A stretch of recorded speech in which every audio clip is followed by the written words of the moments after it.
Každú stredu sa v Lamata konajú trhy, kde zoženiete tú najkrajšiu zeleninu a ovocie. A to sme si predsa nemohli nechať ujsť. Do nášho dôchodcovského vozíka sme naskladali, čo sa len dalo, a nebolo toho málo. Cestou sme sa zastavili pro čerstvé morské príšerky a stejky a rovno frčali na apartmán, aby sme začali s prípravami na dokonalú španielsku grilovačku. Zadanie od Míry bolo jasné: klídeček, pohodička a hlavne stačí pár kúskov dobrého jedla. Ale keď si na grill party pozvete Berkyho, tak to predsa musí nejako vyzerať. Takže sa makalo na všetkých frontoch. Hanka sa postarala o luxusnú sangriu a ja som si už pekne čiloval pri rozpálenom grille na kúzelnej terase s výhľadom na nekonečné more. Na začiatok sme si pochutnali na osviežujúcom guacamole, krásnych grillovaných krevetách na cesnaku, pečených sherry paradajkách na balzamikovom octe, opečených zemiakoch s čorizom a domácej paradajkovej omáčke, ktorá mala uhostiť taký úspech, že na druhý deň si už pýtali recept.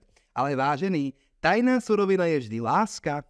No, skôr som si po tých niekoľkých pohároch sangrie vôbec nepamätal, čo som do nej všetko nahádzal. Každopádne, hviezdami tejto grilovačky ako z katalógu na dokonalý podvečer boli luxusné vyzreté stejky, vysoký roštenec a wagyu, ktoré na tom rozpálenom drevenom uhli priamo hypnotizovali všetkých okolo.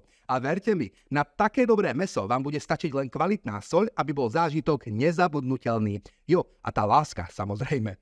Priatelia, bol to krásny deň, plný chutí, vôni, vtipov a hudby. A ja verím, že naň budeme spomínať ešte veľmi dlho. Majte sa.